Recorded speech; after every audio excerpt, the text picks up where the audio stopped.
Nosso palestrante é o Dr. Geraldo Galino. Ele é médico dermatologista em Piçarras, Santa Catarina. Ele é casado também com a doutora Rosângela, médica, e eles têm um filho, Luca. Dr. Geraldo é presidente do capítulo 1315 de Piçarras.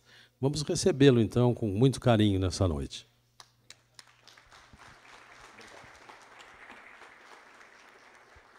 Senhoras e senhores, uma boa noite a todos. É uma honra poder fazer parte desse evento da DONEP, que foi preparado com todo carinho, que já foi muito bem falado aqui, expressado pelo nosso grande companheiro Humberto. Gostaria de agradecer, especificamente a ele, ao Sérgio e ao Adilson, a forma como foi recepcionado, e o carinho e a atenção que tem sido passada. Muito obrigado. Mas a história, meus queridos, da minha vida, eu sou um catarinense, moro no litoral norte de Santa Catarina, moro em Balneário Piçarras. É uma praia muito gostosa, é um local muito calmo, muito tranquilo. Aproximadamente a população de Balneário Piçarras gira em torno de 22 mil habitantes. E ali eu decidi instalar a minha empresa, ali os nossos negócios eles começaram na área médica, e ali eu estou estabelecido há aproximadamente uns 6 para 7 anos, e a nossa história profissional, minha e da minha esposa, ela tem seguido e caminhado dessa forma. Mas os meus pais, eu venho de uma família de um pai pernambucano, morou, na verdade, nasceu no interior de Pernambuco, na cidade de Arco Verde, e ele foi conhecer uma mulher, a minha mãe, chamada Joana, uma catarinense de Florianópolis. Meu pai nasceu em uma família muito simples, uma família muito carente. Muito cedo ele já perdeu o seu pai, se ele não teve a presença paterna dentro do lar, ele não cresceu tendo a influência de um pai, um lar desestruturado, e esse pai saiu vagueando pelo mundo, eles nunca mais souberam, enfim, provavelmente partiu, não sabemos de que forma isso aconteceu.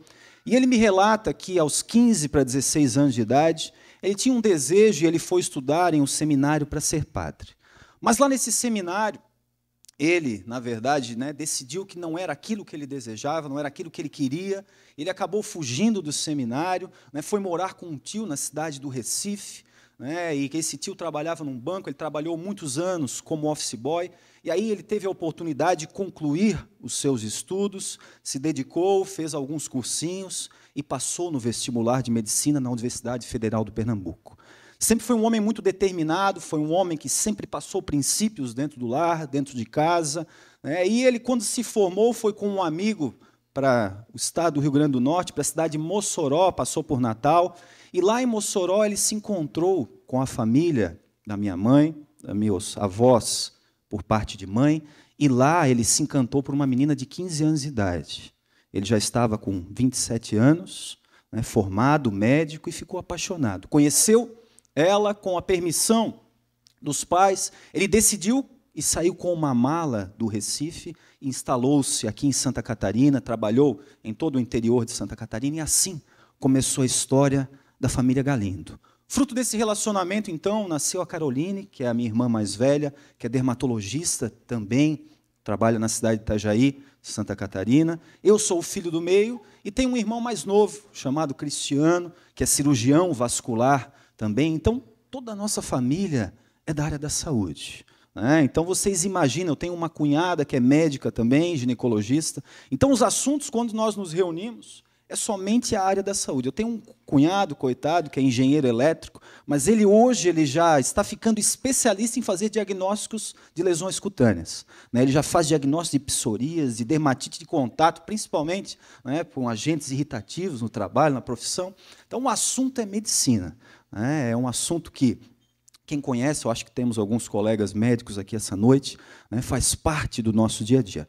Mas eu nasci só em Curitiba, e depois passei toda a minha infância, minha adolescência, fase pré-escolar, na cidade de Itajaí. Eu morava em uma praia, um bairro famoso na cidade de Itajaí, um local muito gostoso chamado de Cabeçudas, e ali nós crescemos felizes. A minha mãe sempre disse que eu fui uma criança muito esperada, muito desejada, muito calma, muito tranquila, muito gordinha, né? Sempre gordinho, sempre brigando com a balança. Né? Minha esposa, né? Fui casar logo com uma endocrinologista, então vocês imaginem o que ela briga comigo.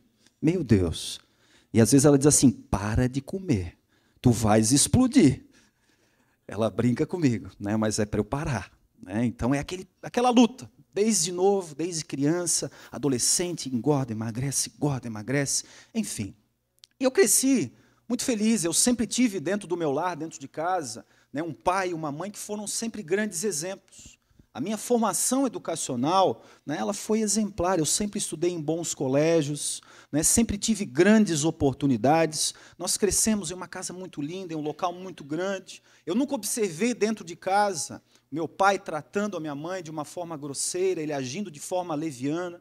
Né, eu nunca vi meu pai agredindo a minha mãe com ofensas verbais.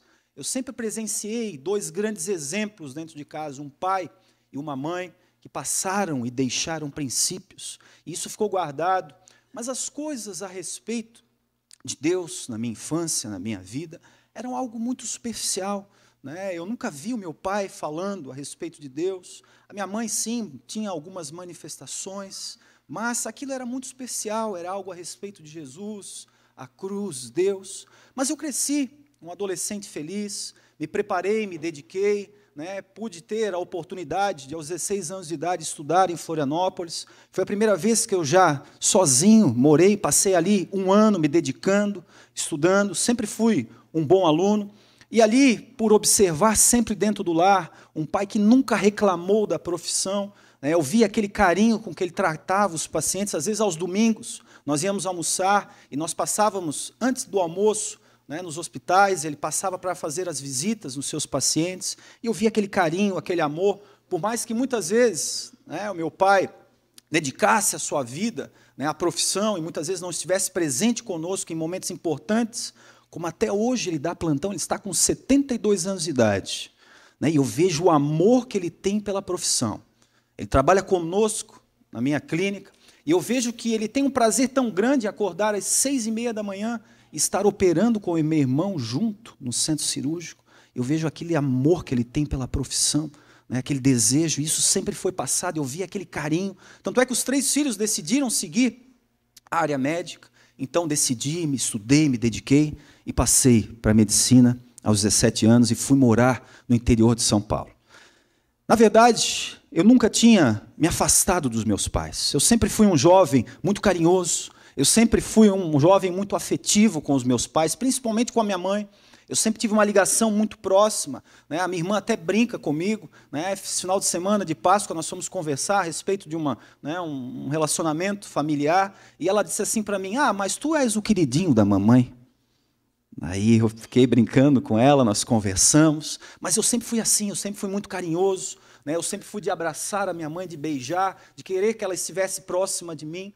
E eu fui morar, então, aproximadamente 800 quilômetros longe dos meus pais, longe da minha família, não tinha alguns parentes próximos, e eu me encontro, então, aos 17 anos de idade, iniciando a minha carreira como estudante de medicina no interior de São Paulo. Foi um ano de novas descobertas, foi um ano onde eu conheci e fiz muitas amizades, mas foi um ano também que eu comecei a mudar. Foi um ano em que eu comecei a conhecer e comecei a praticar e ter alguns hábitos que eu não tinha antigamente. Minha mãe sempre foi muito protetora, ela sempre cuidou muito, né, das amizades, enfim, né, dos relacionamentos que nós construíamos ao longo do tempo. E eu percebi, meus amados, que nesse afastamento com a família, eu comecei a me tornar um jovem diferente. Eu retornei depois de um ano com uma transferência para o curso de medicina da Univale, e nesse meu retorno para casa, que eu conto que começa um dos capítulos tristes da história da minha vida. Eu lá no interior de São Paulo, eu comecei a adquirir algumas práticas que anteriormente eu não tinha. Eu comecei a participar, como todo jovem, em um ambiente universitário, de muitas festas, e essas festas eram regadas a muito álcool, muita bebida, muitas drogas, muita prostituição, mas aquilo era natural, era normal, era o ambiente universitário, e aquele um ano lá em São Paulo foi assim, foi dessa forma. Eu era um excelente aluno, eu me dedicava, eu estudava, eu me esforçava, mas foi um ano onde eu mudei muito. Aquele jovem carinhoso começou a se tornar um jovem extremamente prepotente, arrogante. Eu comecei a perder o carinho, o afeto pelos meus familiares. Eu me lembro que lá em São Paulo eu fui até uma festa no interior de São Paulo, chamada festa que nós conhecemos do Peão de Boiadeiro. Tinha um goiano que era companheiro meu de faculdade, ele disse: Geraldo, vamos para Barretos? Eu disse: vamos. Não existia um local onde nós não frequentávamos, onde nós buscávamos nos divertir e buscar uma felicidade. Retorno então para Itajaí. Meus pais já estavam agora morando em Balneário Camboriú. É nesse retorno então ao convívio com a família em que começam os conflitos familiares. Eu havia me tornado um jovem independente, já havia criado outros hábitos, já havia me transformado e transformado muito. A minha parte emocional, o meu temperamento começou a mudar, características negativas do meu temperamento começaram a ser afloradas. Eu comecei a entrar numa batalha de brigas e discussões com a minha família, aqueles hábitos que eu havia adquirido, aqueles amigos que eu havia conquistado, tudo aquilo que eu praticava, eu comecei a ter a mesma vida dentro do ambiente universitário em Balneário Camboriú. Morava em Balneário, estudava em Itajaí. Eu lembro que, na época, eu era o responsável pela nossa turma em organizar as festas. As festas praticamente eram realizadas no meu apartamento, no nosso salão de festas, onde tinham os eventos. E eu me recordo, nesses momentos, em que nós buscávamos sair e buscar uma felicidade por um dia. Era a busca de uma felicidade. Nós saíamos, nós festávamos, nós nos divertíamos, mas nos outros dias, eram dias de angústia tão grande. Eu lembro que nós saíamos, muitas vezes chegava cedo pela manhã, e eu me lembro que algo marcou muito a minha vida, e eu me recordo desses fatos, principalmente aos domingos, que nós saíamos muito aos sábados.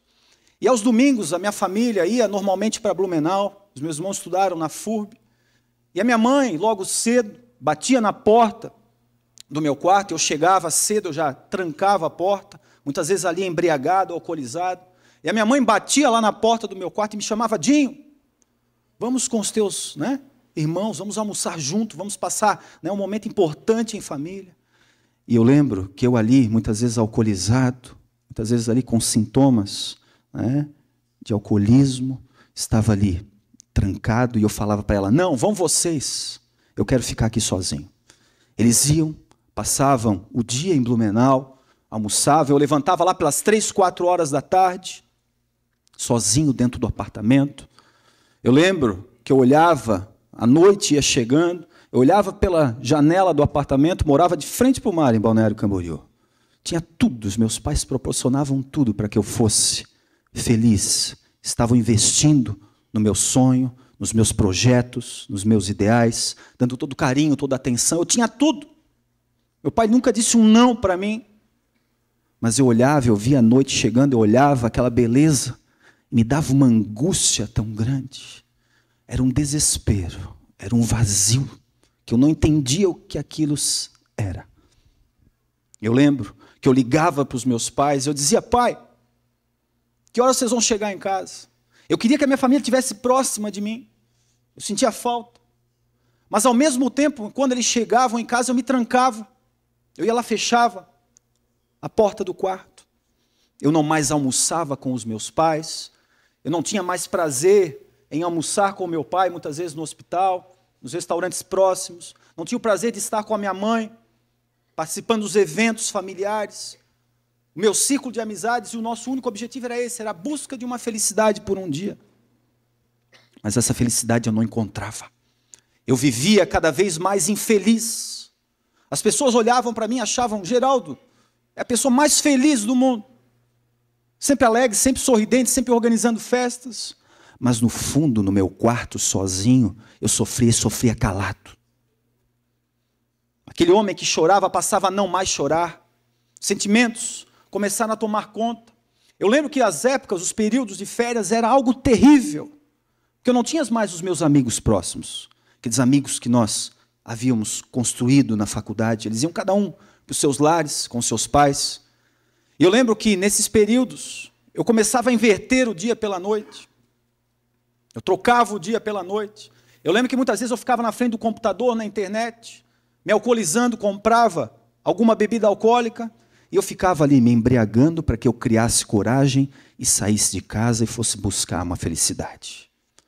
Saía muitas vezes sozinho, nesses momentos de férias. Muitas vezes eu fiquei junto com o porteiro do meu prédio, o vigia, me alcoolizando junto com ele para sair 2, 3 horas da manhã e buscar uma felicidade. E essa felicidade eu não encontrava nunca. Sintomas de depressão começaram a surgir. Então essa mudança era alteração do apetite, comia demais, desenfreadamente, trocava o dia pela noite, isolamento social, desleixo com os cuidados do corpo. Sintomas de depressão começaram a me dominar. Os meus irmãos olhavam para mim, estudando medicina, conhecendo, e falavam, eu acho que o Geraldo está ficando esquizofrênico, está usando drogas, eu não sei o que está acontecendo, mas esse perfil dele está muito parecido com um esquizofrênico.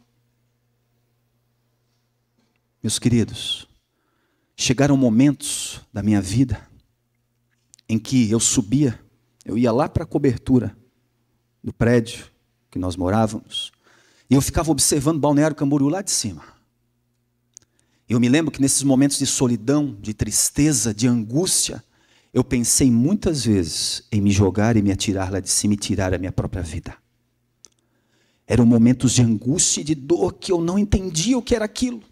Aquilo me dominava, me controlava. Eu comecei a ter brigas terríveis com a minha mãe. Comecei a me isolar da minha família. Vocês imaginem um pai e uma mãe que criam um filho. Dá todo amor, carinho a esse filho. E ele escuta uma mãe desse filho, que esse filho não a ama, que esse filho a odeia.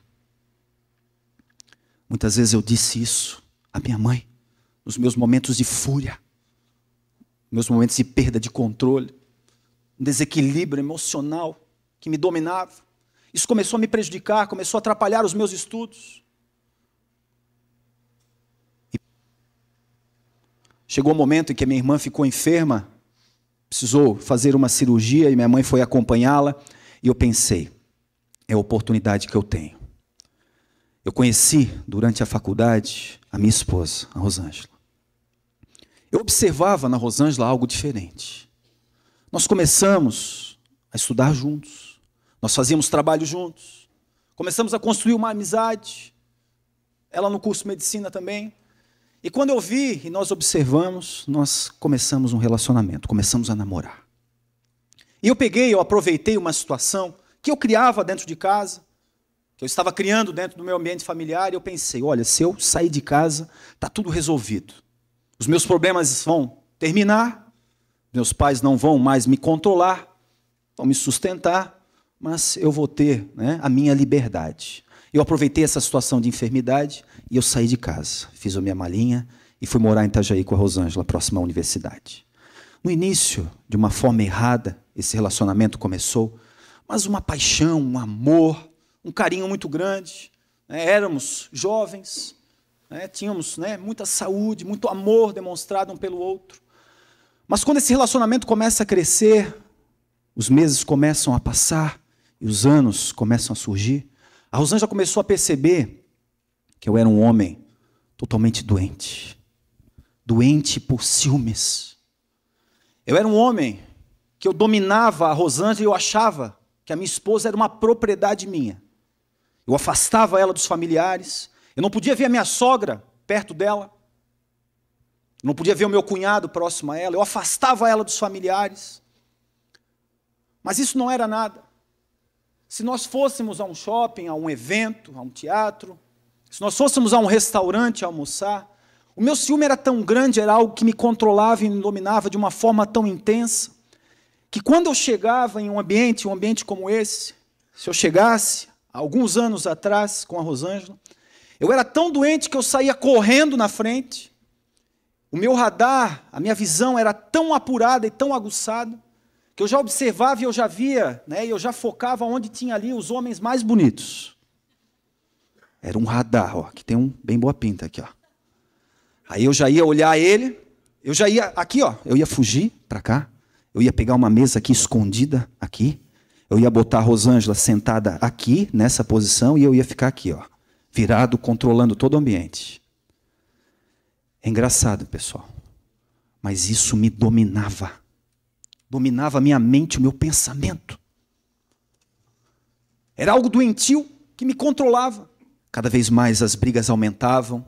Rosângela chegou e falou para mim assim, olha, Geraldo, eu vou comprar um caderno, uma agenda, e eu vou anotar aqui, ó, qual que é o dia que nós não temos uma briga. Ela comprou. E aquilo parecia que era uma afronta para mim.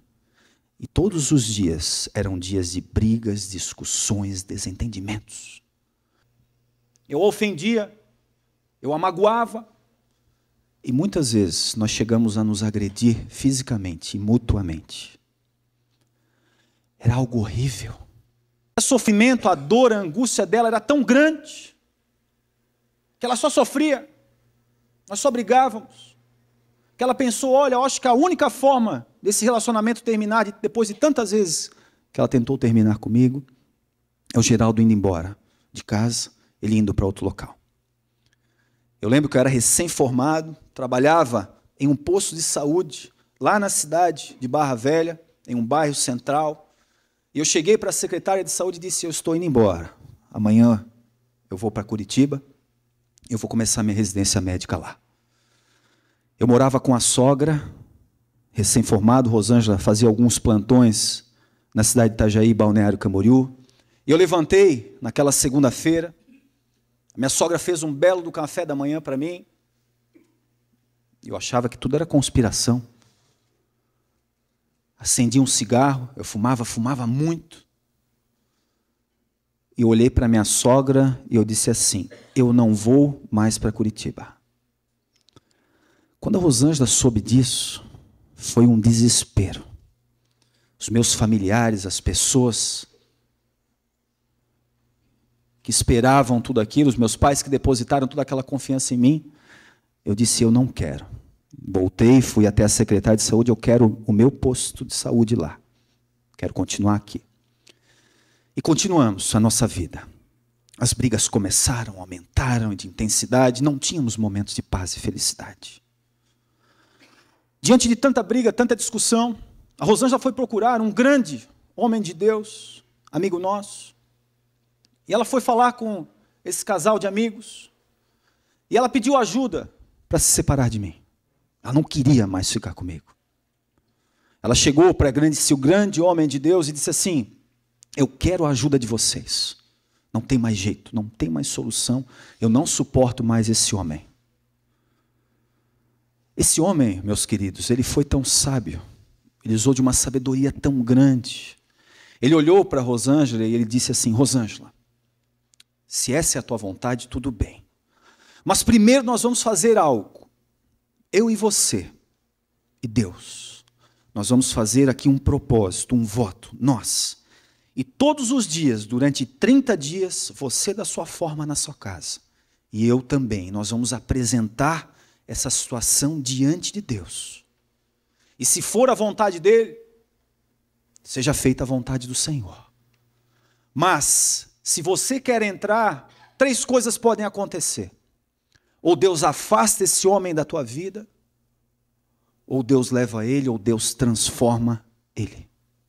A Rosângela disse, eu quero entrar.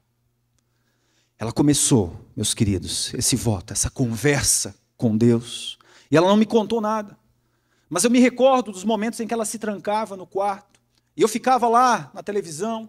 Ela disse que muitas vezes eu ainda a incomodava, que ela ainda ficava batendo na porta, incomodando ela. Eu era terrível. Eu fazia tudo aquilo, mas eu me arrependia. Era algo que eu não entendia. Eu agia com aquele impulso, com aquela agressividade. Mas passavam alguns momentos, eu ia conversar com ela e eu dizia, Rosângela, o que aconteceu? Por que essas brigas? O que está acontecendo conosco? Eu me arrependia daquilo. E aí todas as vezes ela dava um voto de confiança. Ela achava que eu iria mudar, que eu iria me transformar. E aí ela começou a perceber algo diferente nesses 30 dias. Ela começou a perceber que as brigas já não eram mais tão intensas. As discussões já não eram diárias. Ela começou a ser fortalecida. Ela começou a administrar mais autocontrole, mais domínio próprio. Começou a controlar mais o seu temperamento. Ela é muito sanguínea.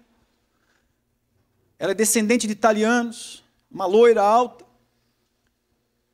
E tem um temperamento que eu tenho também, que é o sanguíneo. Então são 2 pessoas que vivem a todo momento em iminência de uma exaltação, de uma discussão. Nós temos que saber controlar características do nosso temperamento. Todos nós temos pontos positivos e pontos negativos no nosso temperamento. Dá para dois sanguíneos conviverem juntos? Dá. Mas somente controlados por algo que nós precisamos ter e precisa estar presente em nós todos os dias. Senão não conseguiremos. E ela percebeu que as brigas diminuíram. 15 dias, 20 dias, 25 dias, 28º dia. Estava acabando esse propósito dela. Esse voto dessa conversa com Deus. E aí entra aqui o papel e a figura da sogra na minha vida. A minha sogra era uma pessoa que eu não suportava. Eu não podia ver ela perto de mim. Hoje eu amo a minha sogra. Quem ama a sua sogra aqui? Levanta a mão. Esposa não olha para o lado.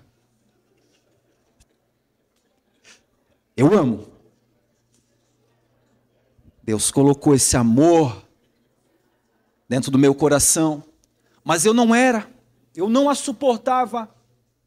Não podia ver ela próxima a Rosângela, não poderia ver o semblante, ouvir a voz dela, que me dava uma angústia. E aí aquela minha sogra, que também é uma italiana, mais alta do que a Rosângela. Eu estava na minha casa, dentro do meu quarto, deitado, na minha cama, e de repente a minha esposa abre a porta da sala para minha sogra, e a minha sogra entra, naquele jeito dela de caminhar, toda empinada, Dona Lourdes, e começa dentro do meu quarto a soltar o verbo com relação ao meu cunhado, porque o meu cunhado tinha feito isso, aquilo, e que eu estava errado, eu precisava mudar, e precisava ajudar ele, precisava ser dessa forma, e de repente eu explodi.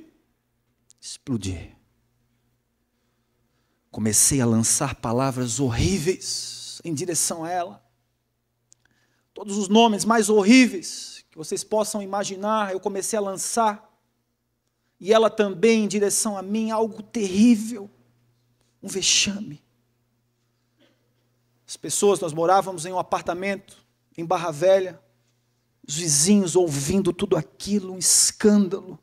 Ela saiu de escada abaixo, olhando para mim, falando palavras horríveis, e a Rosângela, vocês imaginem, uma mulher orando, pedindo a Deus, por um relacionamento, por um homem que ela quer construir uma história, 30 dias, e de repente faltando 2 dias para acabar e terminar isso, ela viu uma situação dessa, ela pensou, acabou, não tem mais jeito, não tem mais solução, esse homem não vai mudar, que homem terrível. Quem que é esse homem que eu estou querendo construir um relacionamento, uma família? Vocês imaginem uma pessoa morta na minha frente. Eu fechei a porta da minha casa, fui até o quarto e eu me encontro com a Rosângela deitada na cama. Vocês imaginem uma pessoa morta na minha frente, chorando e soluçando aos prantos. E ela dizia, tu acabasses com a minha vida. Mas, meus queridos, foi ali naquele momento de dor, naquele momento de decisão das nossas vidas, há 7 anos atrás, que entrou alguém na minha vida que me mudou completamente. A Rosângela, por mais que nós estivéssemos errados, a forma com que ela tentava lutar diante das adversidades, das dificuldades, as batalhas que a vida nos colocava, era diferente. Ela tinha uma garra, ela tinha uma determinação. Em face às dificuldades, ela tinha o hábito de buscar diante de Deus, de apresentar diante de Deus. Tanto é que esses 28 dias foi um propósito dela com Deus. E um dia ela me fez um convite para que eu fosse a um local, a uma reunião semelhante a essa. E nessa reunião, eu lembro que eu escutei algumas canções, e essas canções falavam de amor. Eu me lembro que eu não chorava, mas eu comecei a chorar. Eu resolvi deixar com que Cristo, com que Deus entrasse na minha vida. Naquele momento, daquela decisão ali, naquele quarto, há 7 anos atrás, eu me lembro da cena como se fosse hoje. Eu disse a Rosângela, Rosângela, me dá mais uma oportunidade. Mais uma oportunidade. Mas eu e você, eu lancei essa palavra. Nós vamos fazer esse voto e esse propósito de conversar com Deus. Mas vai ser de 60 dias. Meus queridos, aquela era a oportunidade que Deus estava esperando. Ao longo daqueles 5 anos de dor, de sofrimento, de angústia que nós passávamos. Eu lembro que eu não tinha o hábito nenhum de dobrar os meus joelhos e conversar com Deus. Eu não sabia o que era, o que representava as coisas relacionadas a Deus. Mas eu lembro, meus queridos, que de uma forma muito simples. Eu lembro que eu fechava a porta do meu quarto, eu ganhei um manual, eu ganhei uma Bíblia.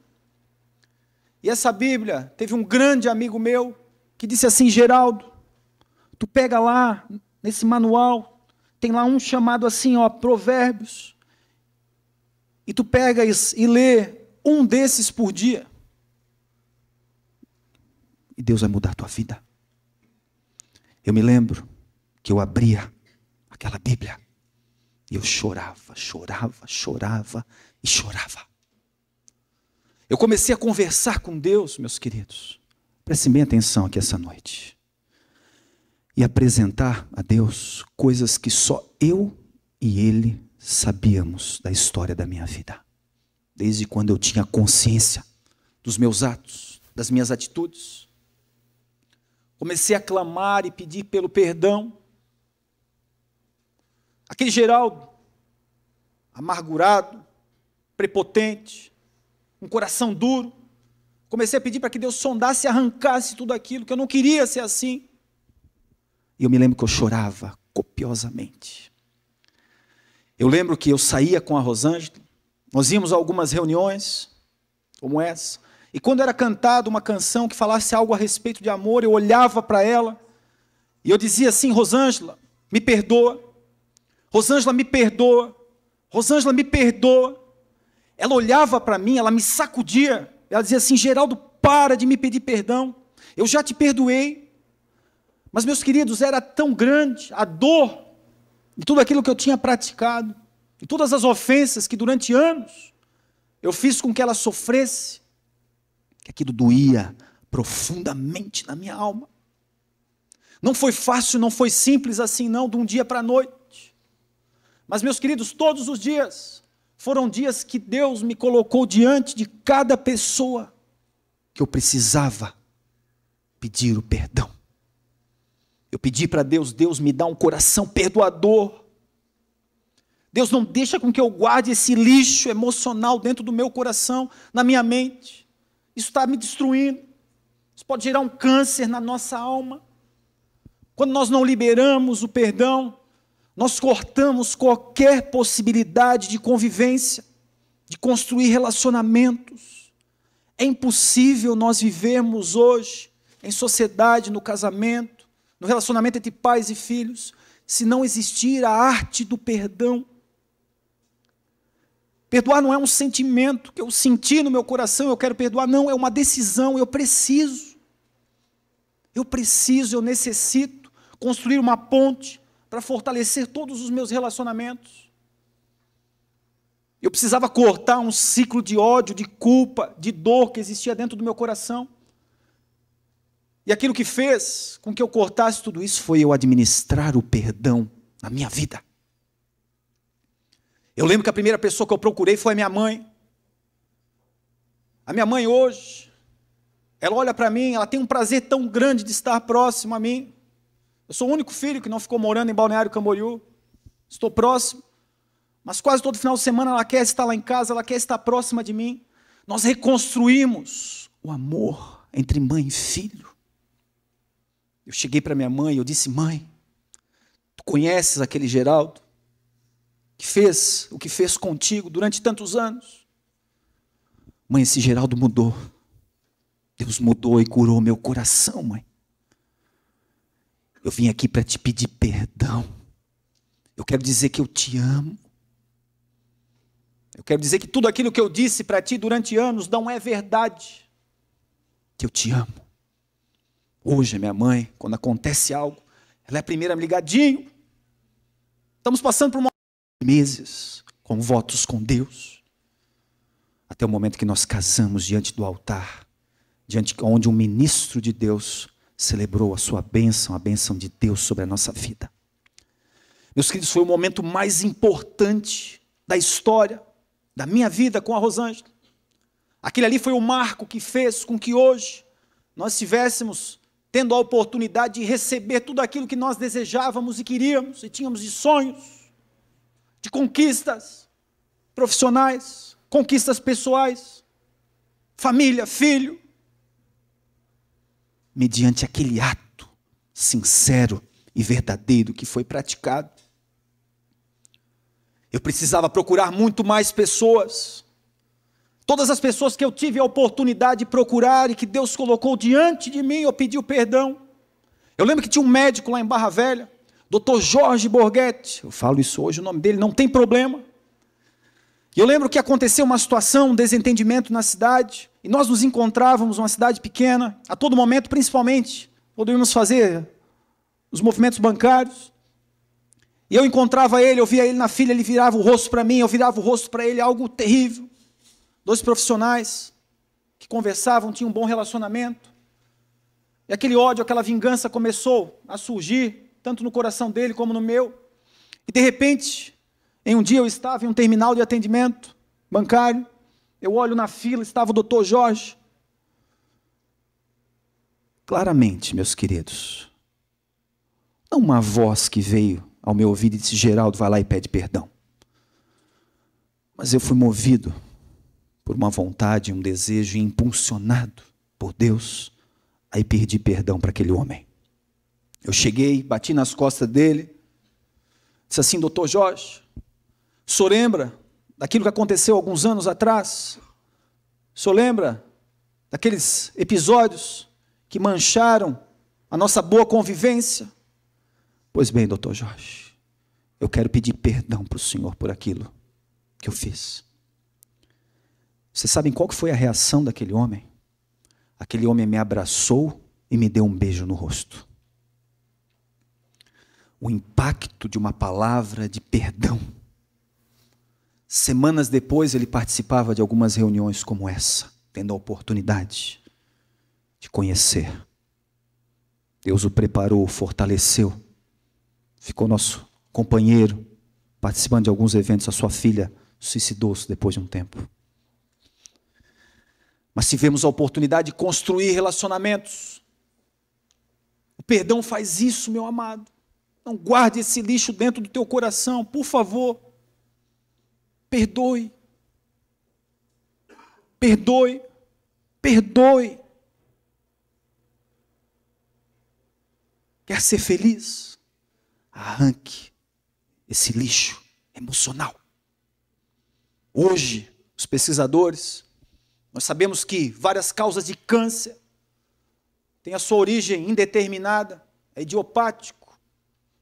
Mas muitos pesquisadores hoje já estão começando a apontar causas emocionais, transtornos psicossomáticos como possíveis gatilhos ou desencadeadores de lesões, tumores.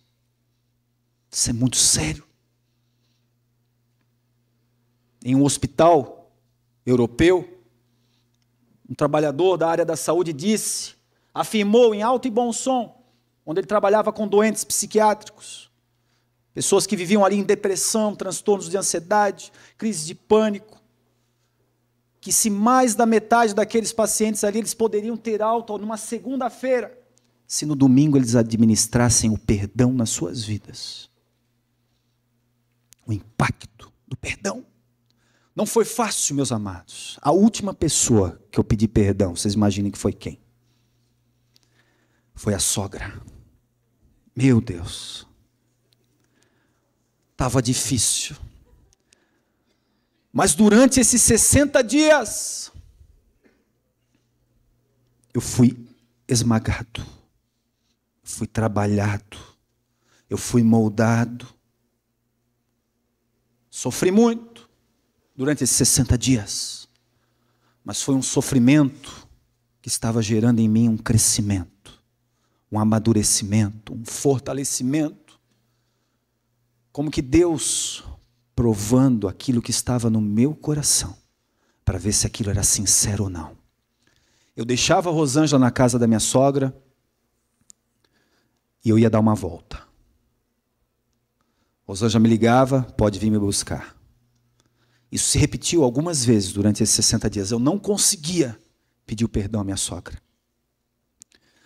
Em um daqueles dias, Rosângela me deixou, peguei o carro, saí para fazer como costumeiramente fazia. E de repente, meus amigos, novamente de uma forma muito clara, veio essa decisão no meu coração, impulsionada. Oh Deus, vai lá e pede o perdão para a tua sogra. Eu dei a volta, parei em frente à casa, ela tem um estabelecimento comercial e mora nos fundos. Eu lembro que ela não estava, eu fui entrando, e de repente quando eu olho, ela vinha ao meu encontro, e nós não precisamos falar nada. Nós nos abraçamos, choramos e nos perdoamos. Meus amados, isso tem um impacto tão grande. Foram quebrados várias barreiras que poderiam impedir o nosso sucesso hoje como casal. Não foi fácil. Queríamos ter um filho, eu e a Rosângela. Rosângela passou por um momento em um aborto. Foi uma dor tremenda, ela não aceitava aquilo. Chorava copiosamente. Não aceitava. Mas confiamos em Deus. Descansamos em Deus. Deus tem o melhor preparado para nós. Rosângela se encontrou com uma grande mulher de Deus. Essa mulher disse assim: Rosângela, tu não vais mais reclamar agora por isso que aconteceu contigo. Todas as vezes que o teu fluxo menstrual descer, todos os meses, tu vais fazer diferente. Tu vais dizer assim agora, todas as vezes, glória a Deus. Ela começou a administrar isso. Seja feito a tua vontade. Passaram-se alguns meses. Rosângela estava grávida. Deus nos deu o nosso filho, que tanto pedimos e desejamos. É isso que Deus faz, meus queridos. Sucesso profissional, sim. Deus tem nos surpreendido. No início, as coisas eram totalmente diferentes. Antes de estabelecermos prioridades nas nossas vidas, era o meu dinheiro, o dinheiro dela. Não tínhamos uma unidade, não construíamos nada junto, nosso dinheiro ia embora. Era o meu salário, o salário dela, eu pagava a conta de luz, ela pagava a conta disso. Casamento chama-se aliança. É um forte compromisso que fazemos de lealdade até a morte. É a morte, a vida independente. Morreu eu, morreu o Geraldo, morreu a Rosângela, nasceu nós, onde a vida compartilhada passa a ser o mais importante. E nós entendemos isso, começamos a praticar isso nas nossas vidas.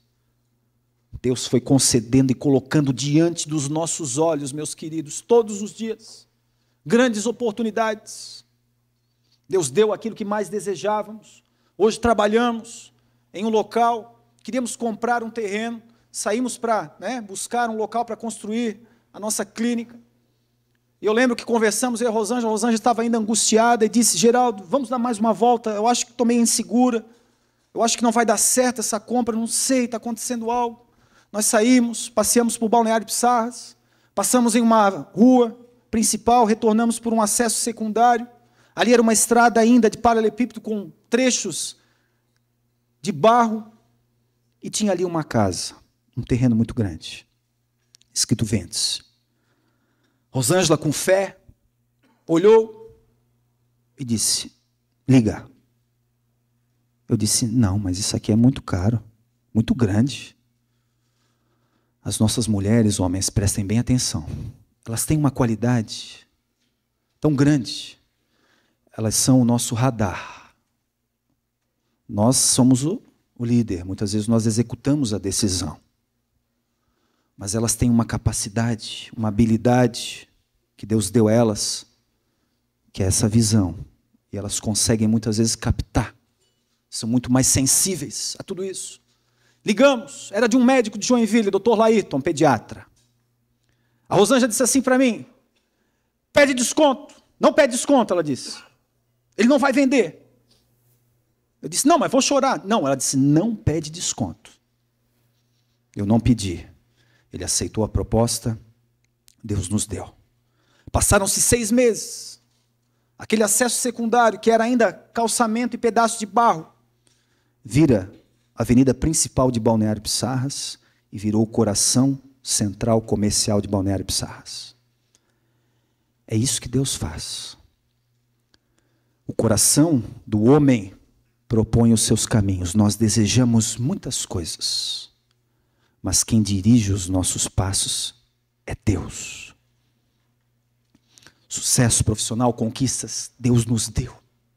Tudo o que desejávamos. Tem lá uma equipe fantástica trabalhando conosco.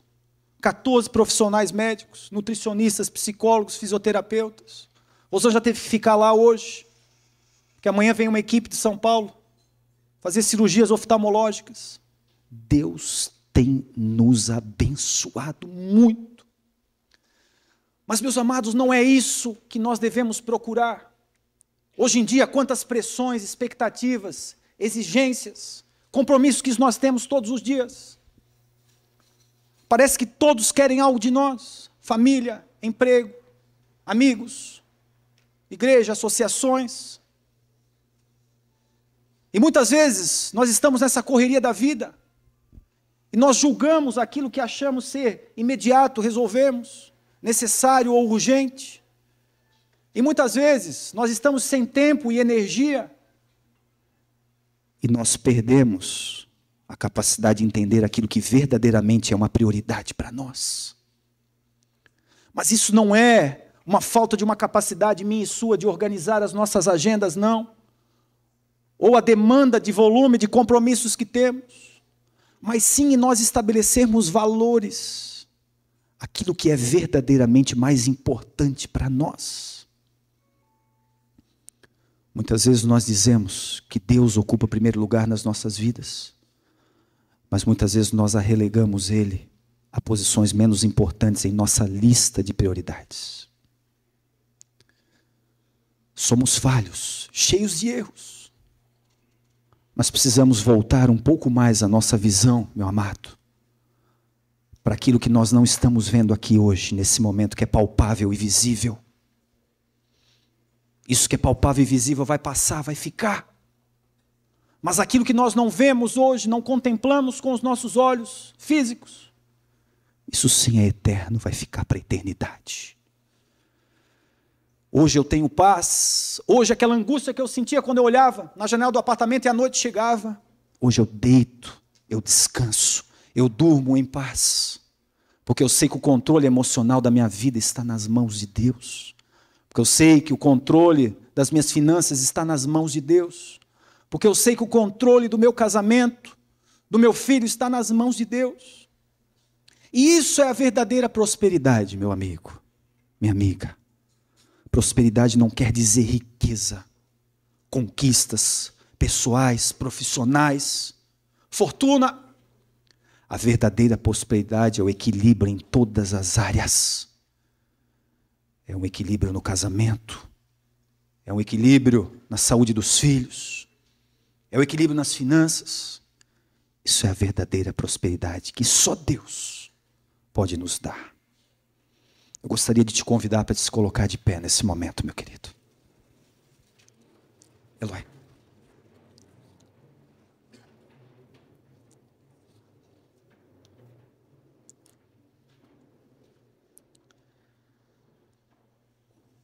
Meus queridos,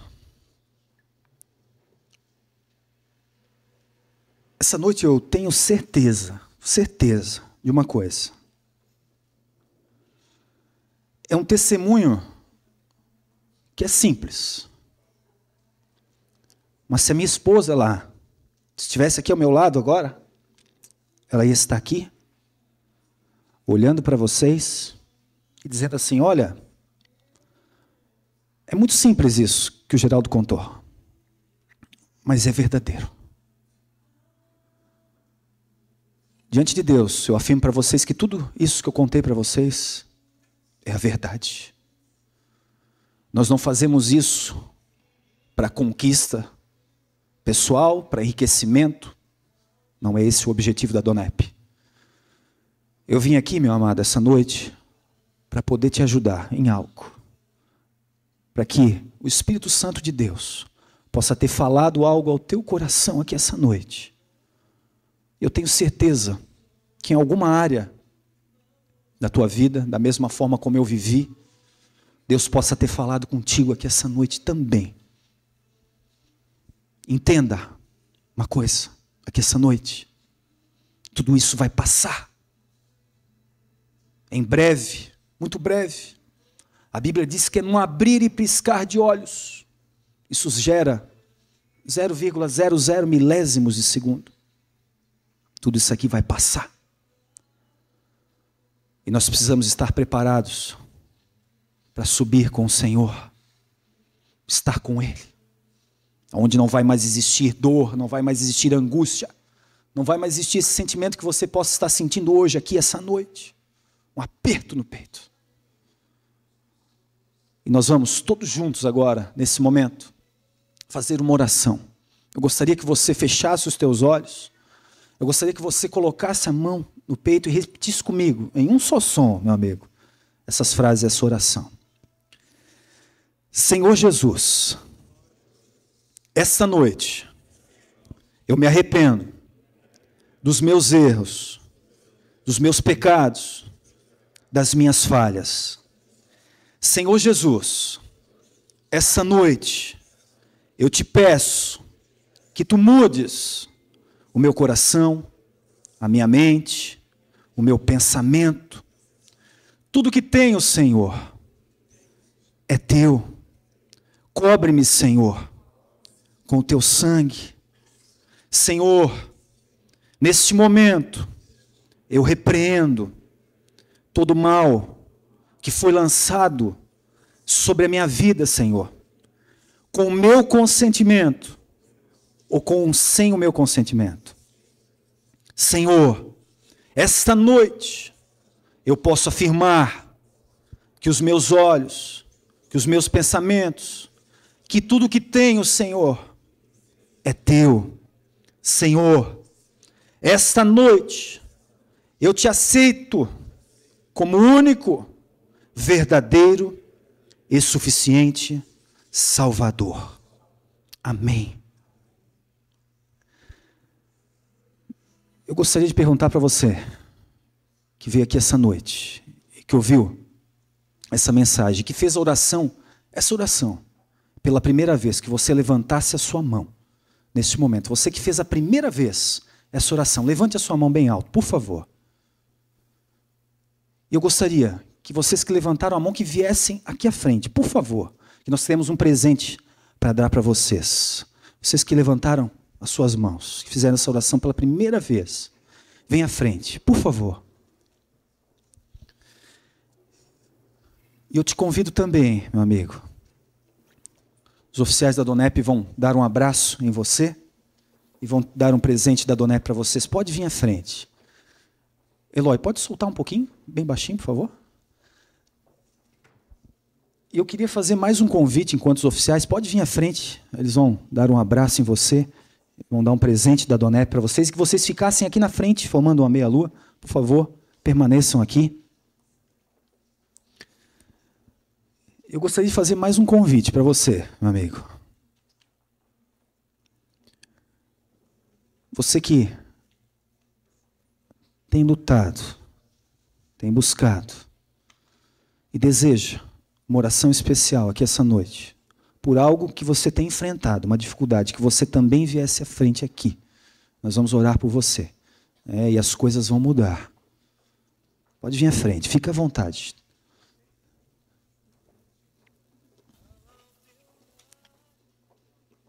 Todos receberam aqui? Tudo certo? Tudo bem?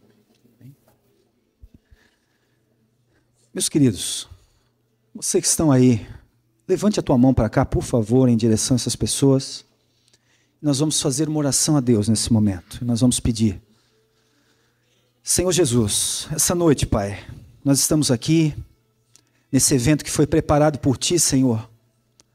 Nós não cremos em coincidência nenhuma, Senhor.